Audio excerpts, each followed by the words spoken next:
Welcome to the Dance to Heal podcast. I'm your host, Jenny C. Cohen. Join me as I share stories of how life is a dance. I'm a cancer survivor, mother of two, and an award-winning performer who found that mind and body connected movement is vital to healing in a way that is safe and tailored to your life. I created Dance to Heal Wellness featuring the Spotlight Confidence Formula and also authored the best-selling award-winning book, Outside in Recovery, Dancing My Way Back to Myself After Breast Cancer. I will bring new ways to help you on your dance journey and healing path. Are you ready to move? Dance to Heal starts now. Hello there. So this is my Zoom look, unless I'm going on an interview. If I'm on a call, not a big deal. Unless I might know that I'm being brought up on a hot seat, I will do a little bit more. And I want to show you some of the things that you may want to consider. Now, I want to clarify something because I recently learned, like, you don't know what you don't know until you know, right? So, shout out to Urban Talent. I've recently been signed on with them. Yay! I'm being represented by an agency. Woohoo! And there were a lot of details that when you're trying to break into film and industry, I really do highly recommend you do your best to find an agency that has training affiliated with their representation that's separate but the same, because they're just making sure that you have your I's dotted and your T's crossed, because there's certain things I didn't know about that I just recently learned about that's very industry standard. And I would like you to know that. It's like someone just posted on Facebook about in the belly dance world, there were some old school knowledge versus some, we hope, are common sense, but what happens when you assume that people know, you make an ass of yourself and others, you and me, right? Everything that we want to be a part of, there are always sometimes unspoken understandings I want you to be aware of. So right now what I'm saying to you regarding my community is that the understanding that self-care is one of the first steps to healing. Okay? And so I'm not referring to the extreme of the working out where you look like a bodybuilder and you look strong and fit, but you really have dehydrated yourself to get that look, or you haven't really assessed when you're allowed to rest, right? Versus someone who just would think, well, Jenny, you're wasting my time. I know how to wash my face. I just choose not to, right? Does that make sense? Okay. Anyways, so there was, in this community, it is the understanding that you want this too. Like, you want some ideas and some suggestions on what to do. Okay? Yes? All right. So this is, like, we would stop here if that's all you wanted, and I would really love that for you. However, you want a little bit more.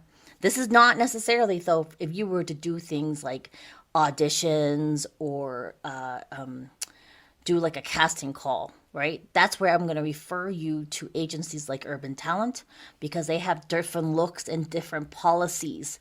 And I would really urge you to do that research. I did not know, and I've been studying to be an actor and actress since 2021, okay? I didn't know, but now I do, right? So this is just regular on Zoom going out that I found very helpful to me. So I've done the base face where I've done the CC cream, the color correction cream. I always go to eyelashes because I used to wear fake eyelashes a lot. And I noticed that I really do like at least mascara. And Cofier, Cofier, Cofier, if you get the lash kits, they started doing these really cute, what are these? Eyelash curlers. But it's like a different format. They came up with it, because regular eyelash curlers, it's like the top comes down, but this one, the bottom one comes up, which I love because it really is very helpful because I don't have very deep set eyes, okay? And I usually, if I use the other ones, I tend to pinch my eyelid, these poor little skin that I'm trying to make it as simple as possible, they get pinched. But then with the Cofier eyelash curlers, I have a little bit better luck being able to curl my lashes. And here's a trick. When I'm curling my eyelashes, first of all, make sure you press it gently against your eyelid and don't pull your horn or you'll pull out your lashes. But I'll also angle the lash away from my face, the handle part, a little bit to get more of that curl. Do you see that? Can you see it? Can you see my tiny lashes? Okay, and then sometimes I do have to do it a couple of times, and I have to gently lift my lids. My tiny little eyelashes. I can't really see because I'm not really close to the camera. I'm kind of far away from my phone that I'm recording this, and also the video camera for this particular recording for this episode. But I do like this eyelash curl. I feel like it's making a huge difference. And then I found these amazing little tools. I bought it cheaper on Temu, but you could go on Amazon. I'll figure out how to get that link up for you. And I love the Olivia Blair mascara, which is more of these little rods. Oops. That feels much more precise instead of the big blobby ones.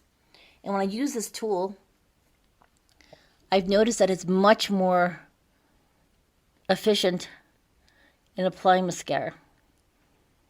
Because otherwise, I'm getting it all over. You see that? It's cool, right? I'm getting it all over my lid. Because my lashes are short from having had menopause for so long and not having the hormones to even have my lashes grow. You see the difference? A little bit, okay? And now for performance, I wear false lashes because I want the emphasis of my eyes with the eye makeup to look big. But everyday wear, I saw Alyssa, the gold medalist, talking about she used to wear fake eyelashes for her competitions and she stopped doing it. She just wears eyelashes, like eyelash mascara. And I was like, oh, that's cool because I always struggle with a tearing eyelid. Your right side, but my left inner tear duct has been sealed by a mole. So I have trouble clearing tears in one of my eyes, and it's always watering. So if I put on eyelashes, my amazing watering eye will wash off the glue within 10 minutes. So I put it on right before I perform, and 5 out of 10 times the lash is kind of gone by the time I'm done performing, and I have to like pull it off in the dressing room. Inside secret. So even for photo shoots, I've noticed that, I have to reapply things. I have my first headshot photo shoot next week. I'm very excited. I booked a local makeup artist in hair, so I'm excited to up level my my look for submissions.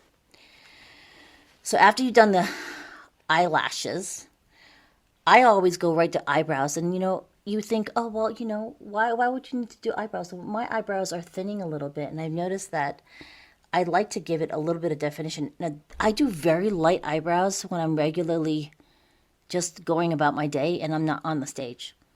So I'm just very lightly making it darker. Just a little bit darker. Oh, I don't think I have my liner. That's okay. Okay. See that? And then sometimes if I accidentally do it too dark, I'll just brush it out a little bit with my brush.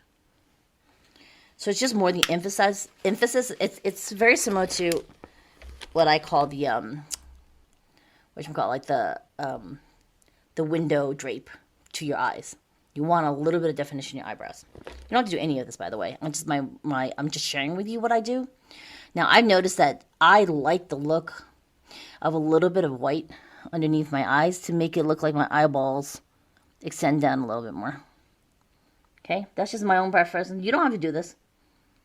And I normally will do a very, very thin layer of black eyeliner underneath. And I don't think I have any here, but I can show you using this black liner brush what I normally do. I'm going to make do because our time together is almost over. Okay? So what I'll do is we'll do a little brown. A little bit of this brown color. Or maybe black. Let's do a little brown. So I normally do like a little bit of liner under here. Just to make my eyes seem a little bit bigger.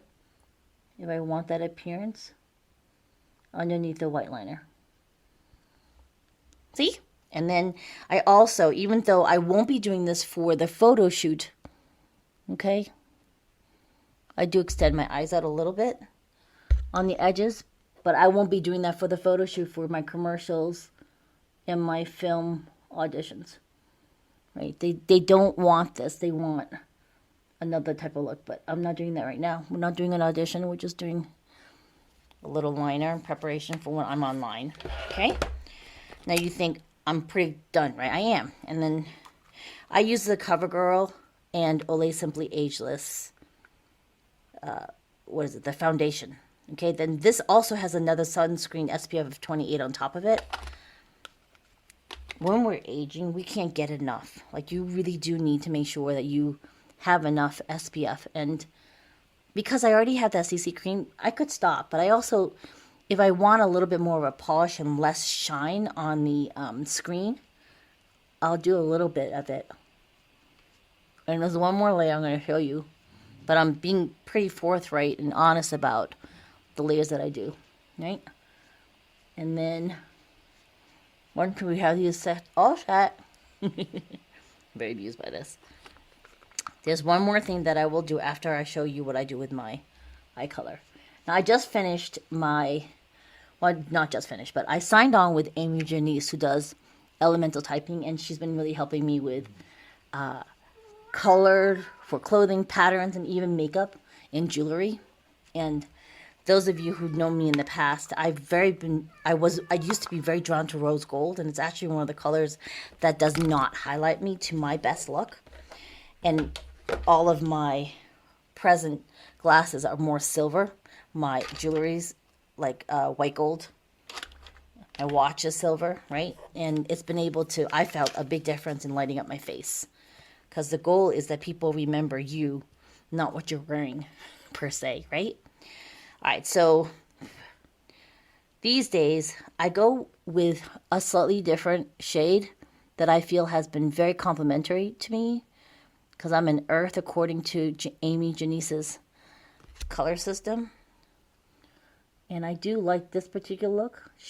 We haven't actually done makeup yet. I've been doing... having her assistant helping me I've been having Amy's assistants and helping me declutter my closet. Okay? But we'll be hitting makeup soon. Okay? So now here's the thing with makeup too. Maybe this look is being influenced by all the C-dramas I've been watching. I don't know. But I have noticed I've been more drawn to less of the Western look, and I like this lighter look for me, for now. You know, it may change once I've had my next consultation coaching with Amy. Okay? Now I'm almost done. And then we're going to cut off this episode, and I'll see you next time with a guest. But I found the CoverGirl Simply Ageless, the pressed, was it instant? It's called the Instant Wrinkle Blurring Press Powder. And there's hyaluronic and vitamin C complex in here. So I didn't realize that this would make a difference for me. Like, I would really like the look for me, especially when I have to. It's kind of cool. It does this light blurring for me that I like. Now, right now, for my people who are doing the audio and still with me,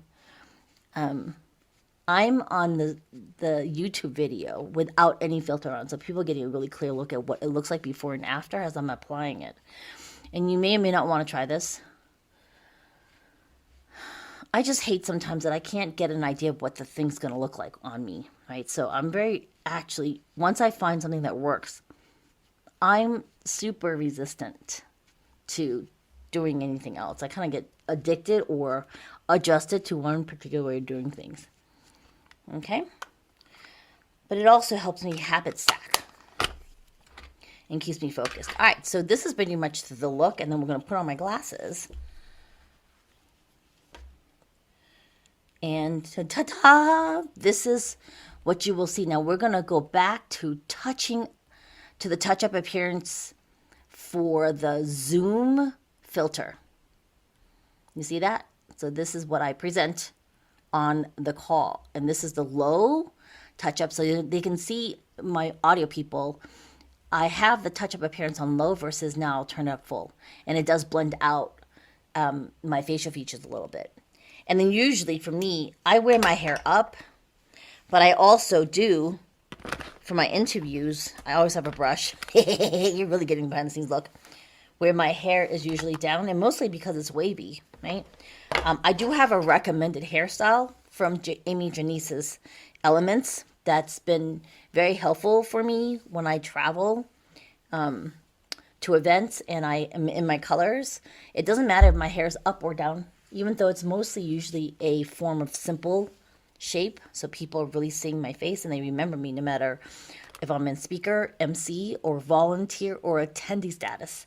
People remember my face, which is really the goal, to be really truly who you are and to stand out. Okay, so let's recap real quick what today's episode was about. We're reminding you the outside-in approach is making sure that you're taking care of your body's needs before your body's asking you for it. And I gave you a demonstration of some simple skincare that I would love for you to consider trying if you're not doing it, or doing some of the muscle testing that we talked about in previous episodes about, does this work for me? Do I need to shift to something else? Yeah?